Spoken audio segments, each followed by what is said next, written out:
Welcome to Strain on the Game, the podcast that reveals what it really takes to keep elite footballers performing at the highest level. I'm Stephen Warnock, former Premier League player, joined by physical performance expert Adrian Lamb. From training ground truths to the financial impact of fitness, we discuss the often overlooked challenges behind the beautiful game. In football and in life, it's perfectly normal to say you're working with a personal trainer or a nutritionist. So why does it feel taboo to say you're seeing a psychologist? Our guest is Steve Beharall, CEO of Newcastle United Foundation, a charity using football to change lives across the North East. One of their key initiatives, Be a Game Changer, encourages people to talk openly about mental health and get support before it's too late. This episode is about breaking stigma, supporting well-being, and understanding why football clubs now have a responsibility far beyond the pitch.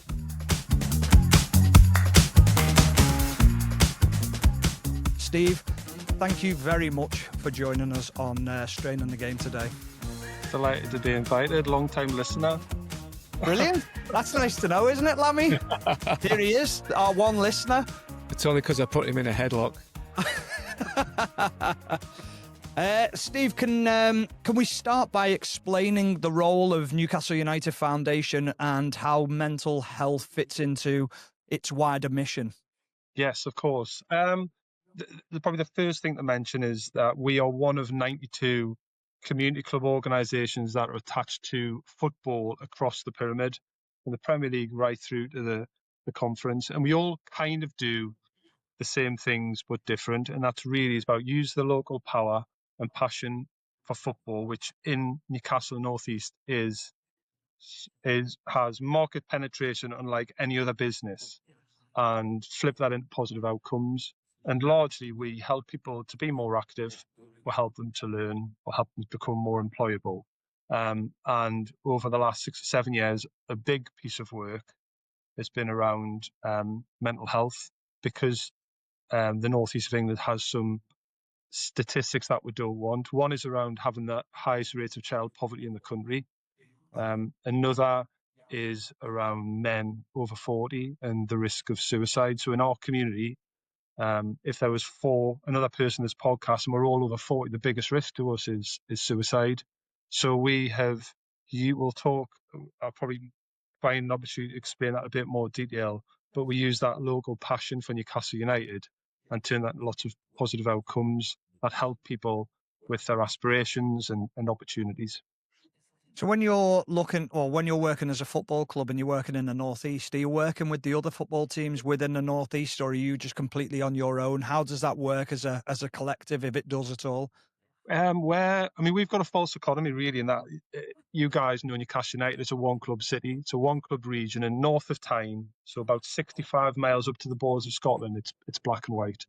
But we, funny enough, we've got a North East Combined Authority, and we're just about to launch something which is us and Sunderland Foundation of Light and Newcastle Falcons and Newcastle Eagles and Durham Cricket coming together around tackling child poverty. So we work in partnership. The difference between, I suppose, our football clubs is that our football club is so ambitious. It's trying to win the Premier League. It's focused on elite football and commercial growth. We're part of that family, but have a very different purpose, and that's around, it's meritocratic in that people hope and believe their lives can get better because the football club and the charity is helping across a portfolio of 40 different programmes. And Sunderland Foundation Light will be doing similar things, but there's enough work in our region to sort of separate that, and it's very simple. Where part of our region is red and white and part of it's black and white. Where it's more difficult is for my colleagues in London, for example, who might be working in more of a postcode area.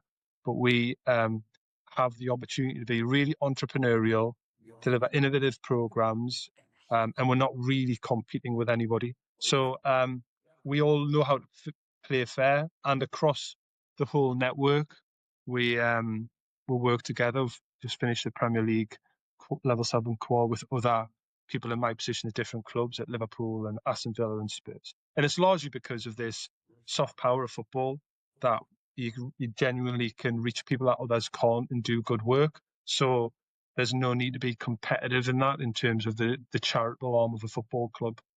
Yeah, I was going to say that about the football side of things. Obviously, football in itself has got a huge reach, a huge pull. So what people are actually coming to you, or do you try and reach out to people yourselves? What's the dynamic of the foundation, and how does it work? So we've grown 275% in the last 7 years, and that's largely because we're in about 120 schools every week. So to explain really quickly for your listeners, although I'm on the podcast, so maybe I'll listen to this back. The broadcast deal that Premier League has is significant for good causes in this country. So the Premier League is the most viewed, most competitive, best football league in the world. It's also the safest and the most inclusive. And that is a number one driver for the Premier League. One of their second aims is football for good causes. So because it has such a competitive broadcast deal, some of that money filters down to community club organisations like us. So we're in receipt of about £1 million a year from the Premier League, which allows us to employ teachers and deploy them back into schools, probably cheaper than anybody else. But our teachers will teach maths, English, PE, STEM, physical activity, character education, lots of work around challenging stereotypes around sexism, faith, and other topics. So we've managed to build community out of an anchor, which was schools initially. So we refer onto our own programs and we refer into other programs. We're at a point now where we work with the job centre. So if people have had 2 examples of work we do really well, if your experience of traditional education didn't work for you and home life was horrific, that's a sort of young person that we work with. Okay. If your experience of the job centre is horrific, and by the way, in Newcastle, there are security at the job centre. That gives you an indication of what that environment's like. We have colleagues professionally trained in tracksuits in the job centre working with people to try and give them a different experience of some of that. So that's sort of a very small example of what we do. We have 3 people work full time in the hospitals in Newcastle, working with children who've been affected by cancer and children who have chronic illness. And what we're finding is children who are in hospital a lot are getting out of bed quicker when they work with us. We're working with the Police and Crime Commissioner on programs, which is mostly boys and young men who have been identified at the start of antisocial behaviour, triangulated by the police and school, mentoring and coaching people into more positive outcomes. So we are in all of these different places, and our programs, our youngest participant is 4, our oldest is 93. A Wow. walking footballer who, I'll give you an example of Bob. Bob is 86. He's one of our walking footballers.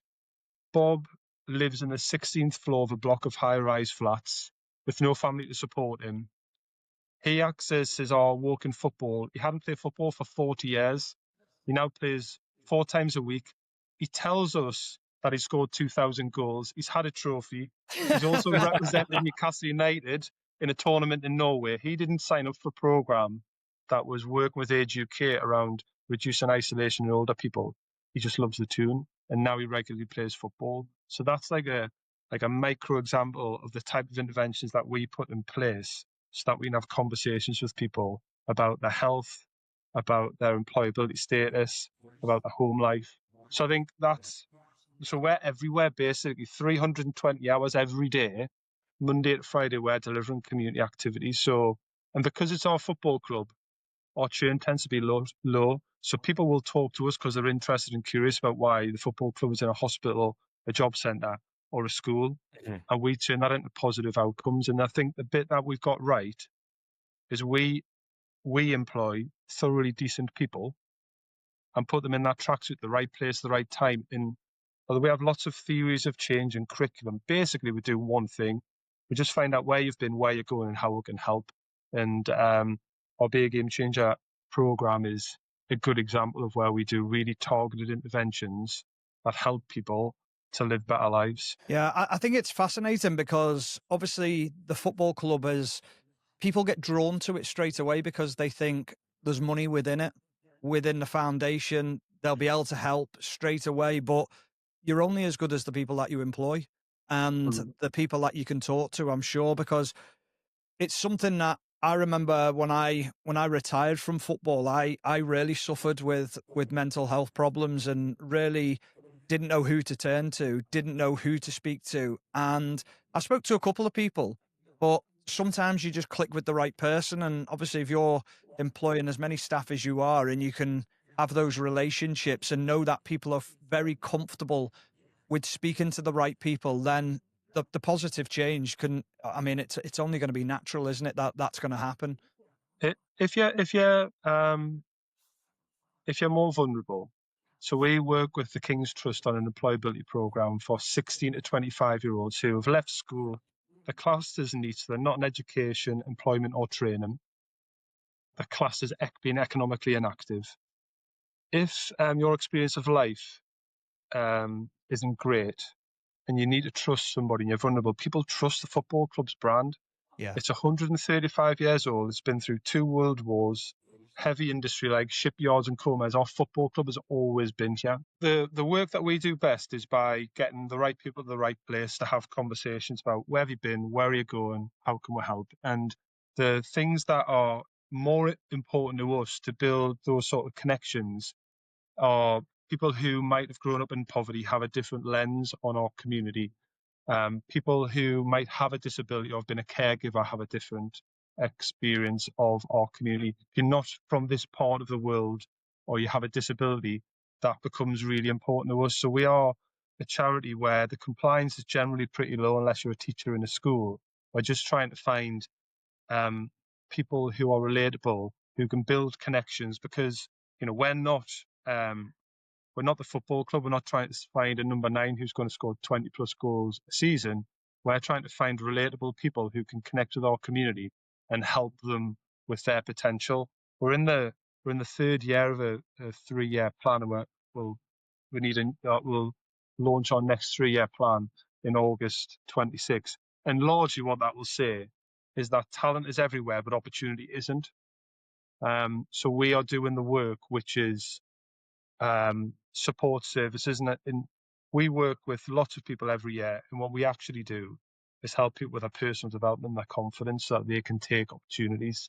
And because people trust us, they're more likely to talk to us about lots of things, and one of those is around their mental health. And our Be a Game Changer has been instrumental in starting that conversation. So, I'm happy to get into a bit more detail about what that campaign is, and particularly around World Mental Health Day. It might be a good time to sort of discuss what a football club's role might be in that topic.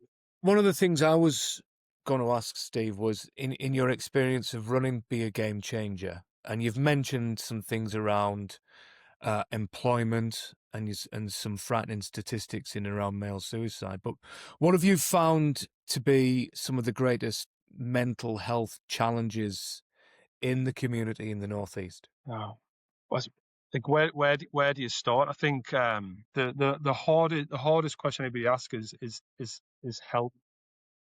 Regardless of who you are. If I think about your career, Steve, every footballer I've ever worked with or known needs a second career.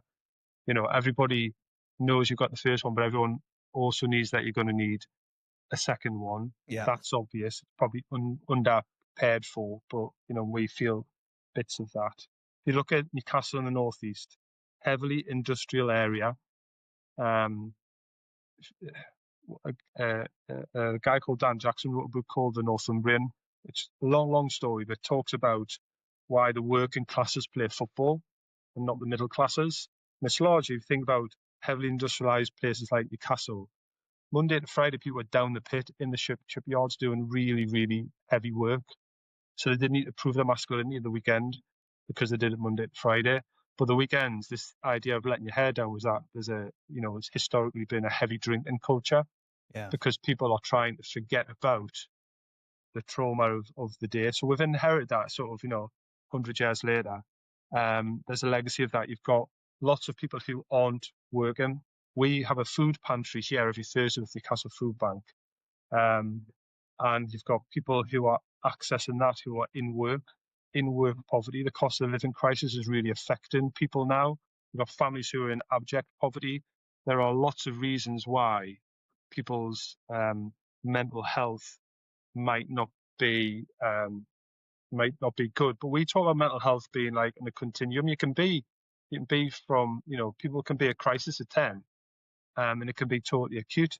There's a charity down the road here called James's Place, which is a charity which is just focused on, not just, but focused on um, acute suicidal thoughts. So if you have a history of suicidal thoughts, you might be well known to your GP, but if something happens in your life very, very quickly, there's no intervention that's right to support you, and James's Place provide that intervention. Our Be a Game Changer campaign we launched 6 years ago, and it was pretty much first of its kind because nobody knew how to tackle this subject. But with the support of Newcastle United, we took two roles. One was a broadcast population approach. How do you tell a story? How do you reduce the stigmas around mental health and promote positive mental health? How do we, if the fourth man in our community might be at risk of suicide or suicidal thought, how do three people look out for that fourth person? How do you use the rigor of coming together regularly anyway to have one extra question? How do you start that campaign? Whilst our foundation had a really targeted intervention around a long-term PhD around behaviour change, which is working with men of a certain age around physical activity, creating a social group for them, but then helping them with workshops around anxiety, sleep, stress, diet. How do you create a community where people look after each other? So our campaign is really 3 phases around education and signposting. So mental health awareness, sleep and stress, suicide prevention. It's the second bit is our intervention, which is we call 12th man. So on a match day, I mean, people will be familiar with our stadium, 52,500 people. If you look at the East Stand, which is the smaller stand, which you can always see on the VT, if every seat in our stadium was a man over 40, that whole East Stand would represent the number of men who are at risk of suicide. Bloody And hell. the national statistic are 1.2 million internet searches for ways to take your own life every month globally. So that's the global picture. 125% searches for suicide hotlines, which has increased since January 2019. And it's the number one leading cause of death for people aged 20 to 35 in this country.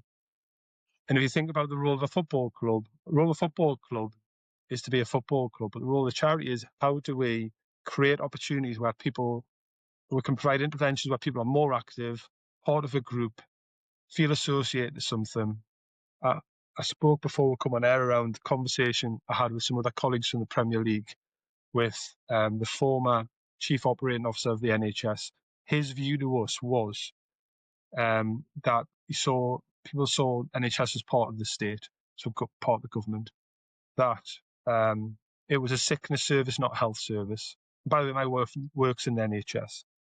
That there are 92 foundations like ours, which has a workforce of 6,000 people. If you mobilise that, it reaches every part of the community. And he was convinced that a fan is more likely to speak to his football club about its mental health than a GP. And that is the power of football. Yeah. But you start with the position that the Premier League, being the most watched, most competitive league with a great broadcast deal, allows the football pyramid to support clubs to set up charities like ours that can do lots of pieces of work around mental health. The Premier League did launch, I think it was earlier this month, their campaign, which is even more targeted around, it's called Together Against Suicide. Yeah. Which is working with Roman Kemp and Vinay, who's the CEO now at Spurs, which is about, I don't know the exact statistics, but it's all the 20 Premier League clubs are supporting it, and 11 are providing match day interventions. And it's to do with this assumption that if somebody tells you they're having suicidal thoughts, the chances of actually following through with it are reduced significantly. So, and this isn't about everyone being experts in crisis. Like, we're not that charity. We're very clear that if you're in crisis, you should phone the Samaritans, you should phone professional services. But actually, what do we do to lift everybody up, to raise the conversation? We've got campaigns called Football Talks, where it's part of our dementia café, where people come to do walking football. We'll talk about lots of stuff, but there's always a check-in. So we're trying to create a culture where people are not afraid to talk about their mental health. And some days it can be better than others, and that's absolutely fine. But our role and our position in our football clubs around how do we use a broad population approach and a targeted approach to make sure that everyone knows where their support is, and how do you really, really reduce the stigmas around people asking for help. So, Steve, on that, my question to you will be then, so you're talking about St James's Park and the amount of people that go in there. Now, for someone who might not be able to afford to go to St James's Park, where would they find you? How would they know where you are? And then my other question will be, do you have hubs around the city that people could then walk into? Is that the way you operate?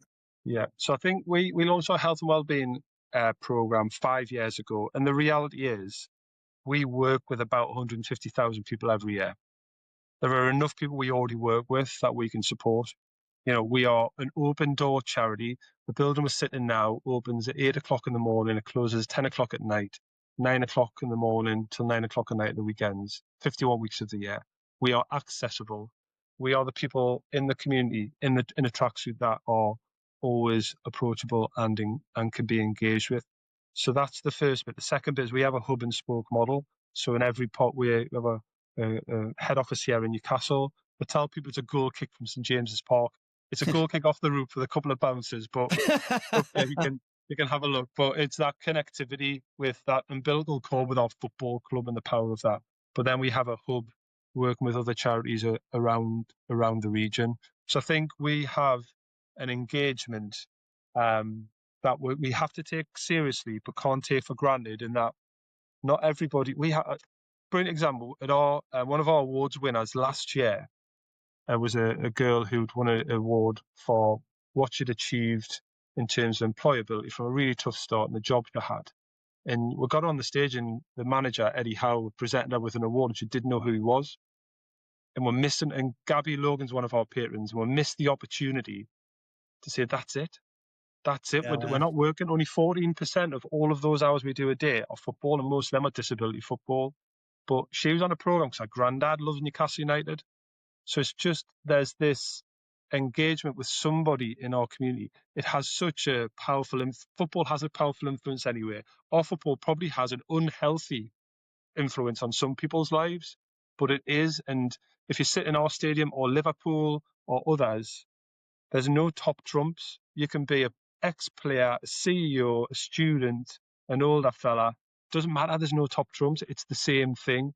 So, that type of religion that has been here for 135 years, we lean into that unapologetically and try to have conversations with people around their physical health, their qualifications, their opportunities. So our portfolio of work, we don't have the club's crest in our branding, and we took that out a couple of years ago on purpose because we're a portfolio brand. We're part of the family, but we do very different things. And that conversation is a one that we speak to all the time, and our club speaks to all the time. So look, we sit outside the football club, so it meets our charitable ambition.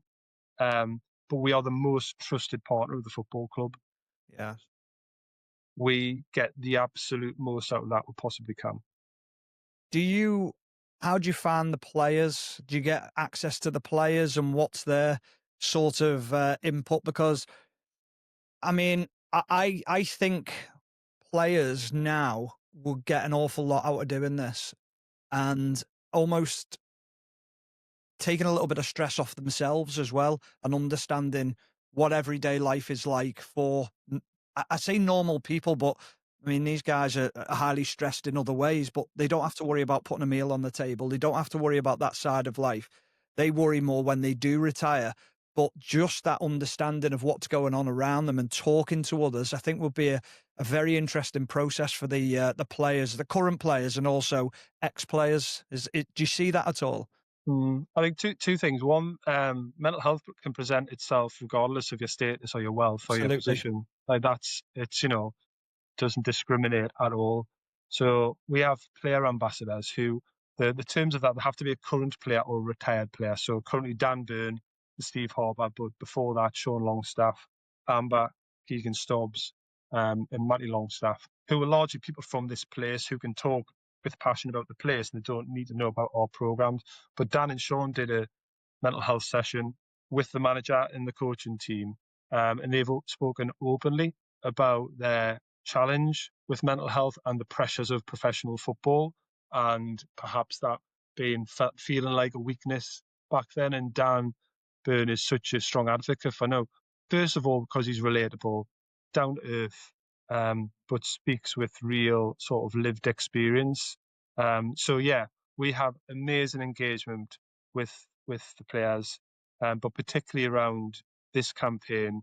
Yeah, it's had such a important impact on the region that I know that the club and others feel the benefit of it. And I've got this assumption, and I need to work out how to do it. And it's so when Rafa Benitez was our manager, I saw different. Back then, we would use the power of players to shine a light on our programs, but Rafa was very good at accidentally being caught in community activities, right? But what that meant was, the fans would see him doing the right thing. You know, like you want your kids to accidentally catch you doing excellent stuff and go, oh, that's the standard. I think I've got this assumption that, so Lammy will talk about performance and you've sort of lived it and dreamed it and have had that career. I'm convinced that being more engaged in the impact that the community, the foundations deliver is worth a point or two. I think it'll give you longer with the fans if you're under the pump. And the work that we do here with food banks and older people and in hospitals gives you a currency to push harder, to be together. And I'm convinced it's worth a point. Imagine what a point is worth in the Premier League. Yeah. So 100%. I don't know how to prove it yet, but I know it to be true in terms of how the it's like marketing, isn't it? It's like when you do marketing, you go to a marketing company and you say, well, what are we going to get for that? You can't actually quantify it. You can't show what it's worth, but you know it's worth something, but you can't put it on paper. But you know, when Dwight Gale was at our football club, he gave a lot of time to our Down syndrome football team. He didn't want any coverage or comms with it. There was something for him that he enjoyed doing it. He loved giving back, and that worked for him. It's the same but different, But the challenge is, football clubs like ours have huge commercial commitments. I know you did the podcast around pre-season tours and stuff. There's a commerciality to football. It's a commercial entity, and it's focused on elite football, and it wants to put that on the pitch. Our football club has big plans commercially because it needs to put it on the pitch to win the Premier League. What I find is that you're then sometimes competing with access to players, and we will never. I don't ever want a player to be here because they have to be here. And we've relied heavily on local players because our charity is quite complex. They don't need to know the ins and outs of everything. They just need to talk about the place with pride. However, your Dan Burns and your Sean Longstaffs have been around our programme, so they understand the impact of it. So I'm convinced there's a performance correlation. I'm going to put Lammy to work to try and work out how we quantify that because he's an academic. I think my mind goes to a conversation I had with a performance coach from the All Blacks, from the New Zealand rugby team, and he talked about how they were famous. One of the things they did was they had two players clean the changing room up after the game. So all the other teams started doing that because they thought that's what winning looked like. And they started copying winning behaviour. And he said it was completely a waste of time for those teams because you've got to get your own behaviour. And one of the things that he said to me, which resonated with me, was when supporters come to a game at the weekend, doesn't matter who it is, they want to see themselves represented in that team, their values, what they believe in, the things they think are important. And I think what you're talking about there, Steve, without question, providing that link, and we all know Newcastle has got a very strong identity as a city with the fortunes of the football team. If the football team is doing well, the city is bouncing. Yeah. If the football team isn't doing well, there's a gloom over the city. And I think strengthening those relationships between the players, and the players come from all over the world, and have an understanding of what the city represents, what it means to the city to wear the black and white shirt and to wear the badge. And it doesn't, for those reasons, it doesn't necessarily come as a surprise to me to hear you say it's mainly local players that you lean on, because they get it. They get it. So I suppose my question to you would be, do you think players who are coming to the club from other areas, do you think they realize the influence that they could have on the local community and the power that they have? I don't know. I think that's a question for you, Steve. Really, I think if you think about the margins and the laser focus that is required of Premier League players, particularly ones who are, like, we're trying to win the league, their focus, there is no B plan. There's A plan, isn't there? There's an A plan, and and you look at when I look at sort of the time I've been around the manager, there's just some like elite humans, really high standards, very humble, but like if there's an extra hour in the day, that they're using it. So I think if Dan Burn speaks about when he became a dad, it changed a bit for him. He had a different context as a player, as a dad. But I'm convinced, like, if you're a number 9 for St James's Park, you're not scoring goals. If you just run hard, like really run hard for a few weeks, and the fans will stay with you. But if you're enjoying your time at the club, you're motivated to do it well, and you see the impact in the community, you can run a bit harder. We all know you can. Like that, but you can't. There needs to be some congruence that people have to want to do it. But it's certainly so. I think there's a correlation between performance. I absolutely feel that there is, but also the club have never asked me to do this. But my hope is that the club get some credit for supporting us. We employ 241 staff, 180 full-time permanent.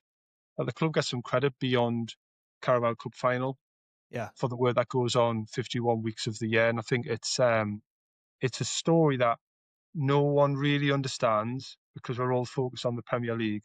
But it's the most important story. It's more important than a result on a Saturday, particularly when we're talking about It's life and death, isn't it? health. Yeah, You can literally save lives. What you're doing. A football game will always happen the week later. There'll always be another game, and that's the big thing with football. Whereas what your foundation is doing, that person's life might not be there next week if someone doesn't intervene, or someone isn't supported, or someone isn't provided with just a little bit of help from food or money, whatever it might be. So there is a bigger picture, and there has to be. I think the big thing for me, Steve, where you were saying there about what do I think? I think the big thing for me would be if the organisation and the charity is done in the right way, and your time. So you think about a Premier League footballer's time. Now everyone goes, well, he trained 3 hours a day. They're only in the building. They're not. That's changed. It's longer than that. Then there's the commercial aspect of it. Then they've got their own family. Then there's travel. There's 2 games a week now when you're a successful team. Trying to find time, you want to use your time wisely. So if you turn up and this is organised properly and your time is used to the maximum and you get a reward out of that, players will do it 100%. If you turn up and it's a bit like, oh, we don't really know what we're going to do today, and can you just sort of flutter about and do this? No, tell me what you want from me. And the more I do it, the more I understand it, the more I'll jump into it and the more I'll give you, because you do have an influence, and you can see that influence or that effect that you can have on people. And especially, I know what you're saying about local lads, but I also think, I mean, I even look at Bruno, who's an absolute cult hero. I mean, imagine him turning up into events. I mean, he's absolutely adored, but he's infectious in the way he sees life and the way that he approaches things. So imagine him turning up to an event, and also as well, I think he's in, and I've seen stuff about Tonali as well, is that they've embraced the culture of living in Newcastle. So they can get it and they will get it, but it's almost, is it a language barrier where they feel like they might not be able to connect with people in a certain way, but just being there will be enough, more than enough. I think you're right. I think we don't ever want to distract from a performance on a Saturday. That's like, let's not forget that bit. We get amazing support from players, more than we've ever had. But when your football club pays an interest in your life, it's a superpower. Absolutely. When you get a peek behind the curtain, it's a superpower. And I think, that's part of what we do. We're accessible. We're everywhere. And we've got thoroughly decent people who are trying to support. So I think, none of it is rocket science. We're not really working with the most vulnerable people, and we're definitely not working with people who are closest to outcomes. We're somewhere in the middle across a number of programs. But and we're not the only one. This is happening up and down the country, and all of these charitable arms are supported by the football clubs, and they're allowed to be independent and strategic. So I do think that the topic of mental health is a unifier, though, because it doesn't matter if you're a farmer in West Cumbria, Lammy, or you're a retired footballer. But I think, we were talking before we came on air about, if you think about a statistic of one in four men who are over 40 in the North East, their biggest risk being suicide. And you think about, so what does that mean for players who were playing at Sunderland, Middlesbrough, and Newcastle, who are 40 plus now? There's a response for football here, as well as the wider community. But our charity isn't a crisis charity, but we are in a position where we're just trying to make this conversation more regular, more honest, and signpost to professional services as and when people need it. But that sense of putting on programs where communities come together, they're physically active together, they build their own social groups, and the conversation is always football. And that best thing with football is it resets every Saturday, doesn't it? It's the hope that kills you, isn't it? But that hope and belief is the bit that we lean into as well. So it's but this has been going on for 20 years. So we're not new. Our charity's 18 years old, but some of the campaigns we're seeing now, football is providing its unique access to people in a really positive way, and they should be applauded for that. And if football clubs didn't want this, we wouldn't exist. So this comes back to our parent football club as well, having that ambition and trust in us to do some quite risky work with vulnerable people, and they're not asking for credit, but they should get credit for it. I think it's very interesting that you talk about the status and things like that of people who can have those thoughts about suicidal thoughts. I mean, I had a very difficult conversation with my kids about very similar things where I was going through a divorce. I'd just retired and I was finding life very, very difficult. And it was more losing a structure when I retired and what my worth was and where I was and what was going on. But you mentioned a word before, which I think is so, so important, which is vulnerability. And being vulnerable and accepting things like that is a huge step. And I remember sitting down with a friend and I bumped into him late night on one night in Liverpool at a train station. He was sort of, "What are you doing here?" And he was a psychologist and he'd been going on a course learning about it. And we literally went and sat down, had a beer and had a chat to him. Didn't really think anything of it. And it was probably 3 months later, it just twigged in my head. I was like, I need to speak to him again. He's the right person to speak to. And he's the one who's going to help me get out this rut.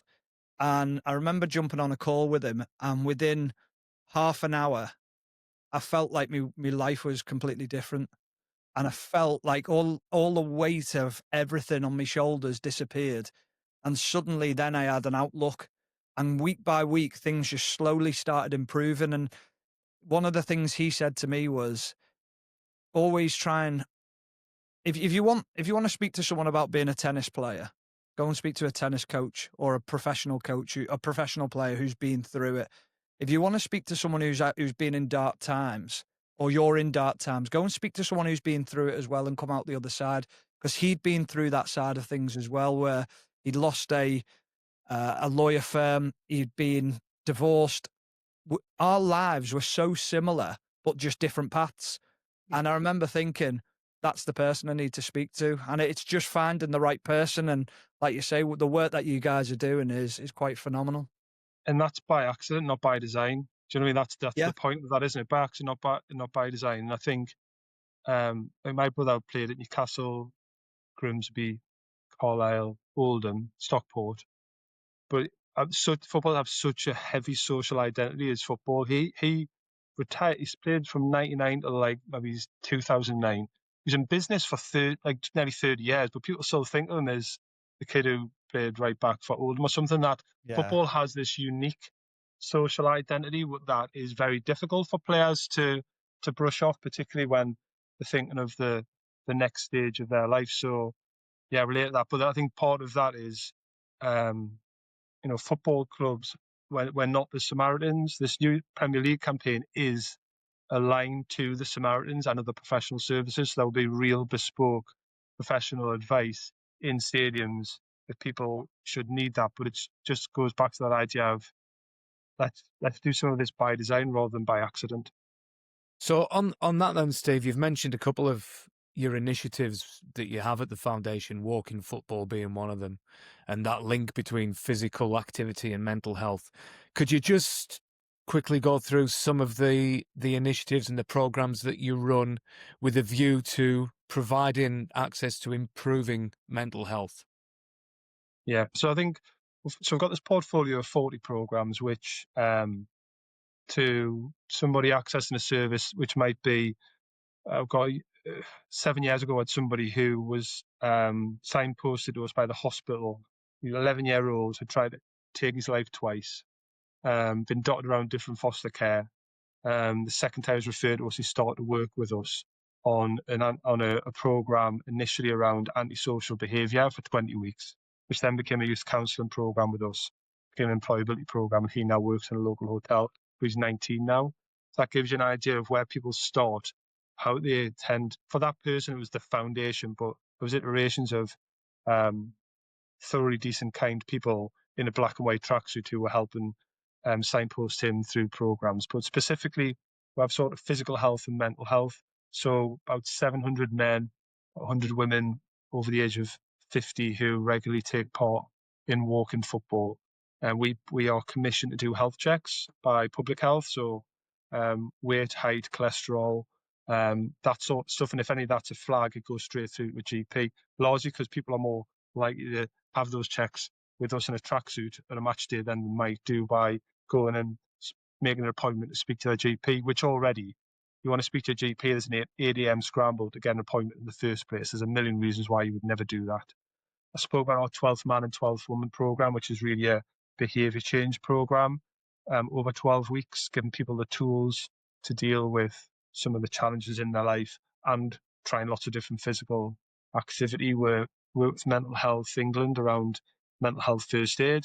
And we work with businesses on that. We have a business toolkit, which is free for local businesses to access when they become a big game changer, ambassador or champion, which is about some of the workshops we do on 12th Man, but talking to businesses around that. Construction has really alarming rate of suicide. So how do we work with businesses to provide a different point of reference, a different engagement? Like, we're not the employer, we're not the school, we're something in the middle.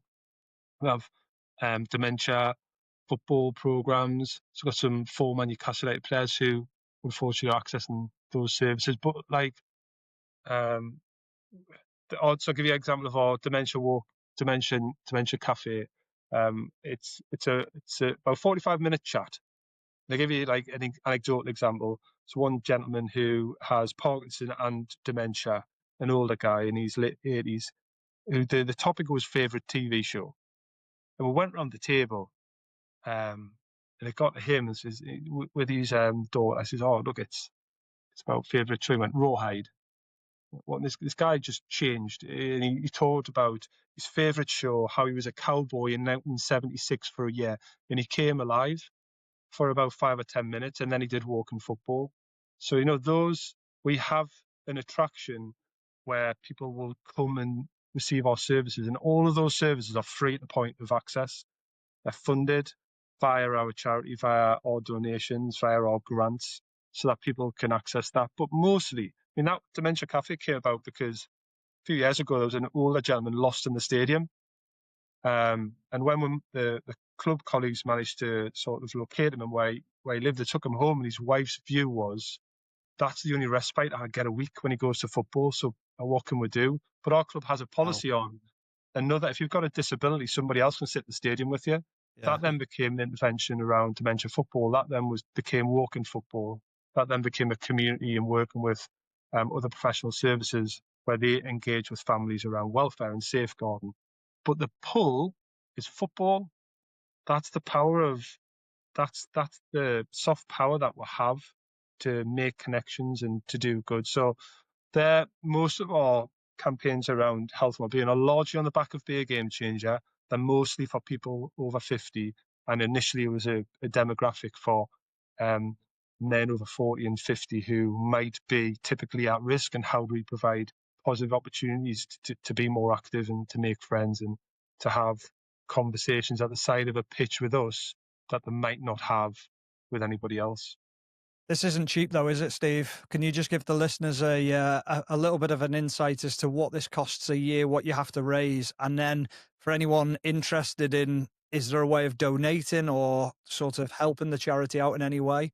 Yeah, so I think we deliberately don't ask our football club for cash. Now, we've recently, over the last 12 months, raised £500,000 through the football club, through a £5 donation on the sale of every shirt, by working with supporters, by providing auctionable items and money can't buy experience that people will bid on. Now, we do that because we want to be able to stand on our own 2 feet and pull down charitable donations. But we raise, this year we'll raise £8.3 million independently as a football club.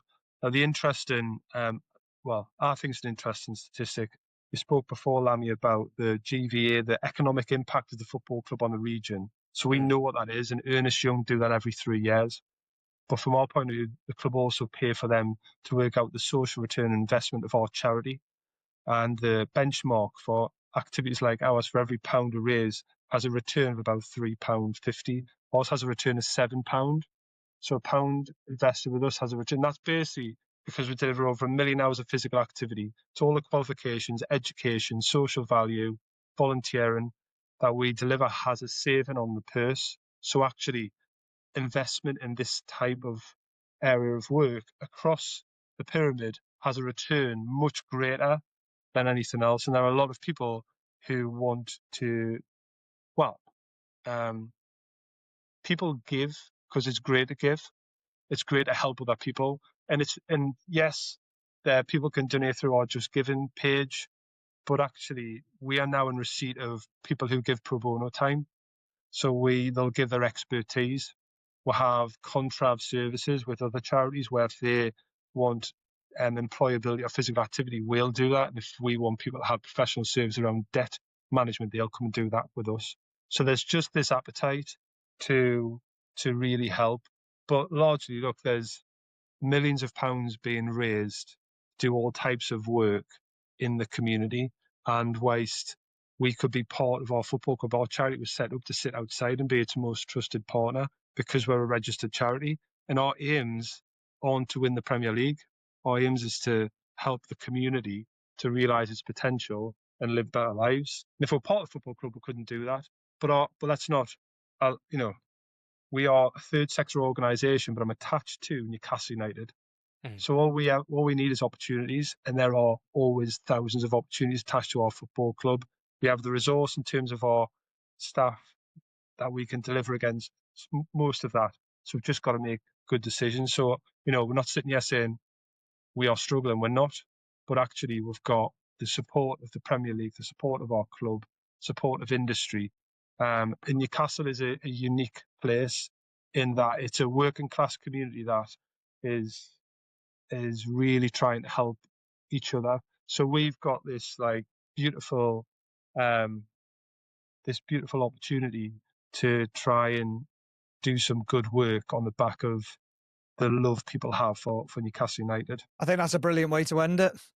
I just, obviously from my point of view, I'm sure Lammy would echo this, but just your passion, your enthusiasm. I think obviously the work that you're doing with Newcastle United Foundation is quite remarkable, and I'm hopefully when I'm up in the northeast and I'm covering a Newcastle game, I'll come and see you, come and say hello, and hopefully come and see the work that you are doing, because I'd love to see what you're actually doing. But thank you very much, Steve, for joining us on an episode of Straining the Game. And it's been a little bit different, but hopefully it's educational to people, and they'll learn something that they didn't quite know before they listened to this episode. So thank you very much for coming on.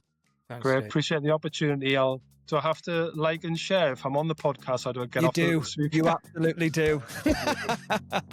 And I appreciate the subscribe. opportunity, gents. Yeah, Thanks. no, thank you again. It's brilliant. Absolutely spot on. Follow us on social media and YouTube at Strain on the Game. Subscribe, like, and follow.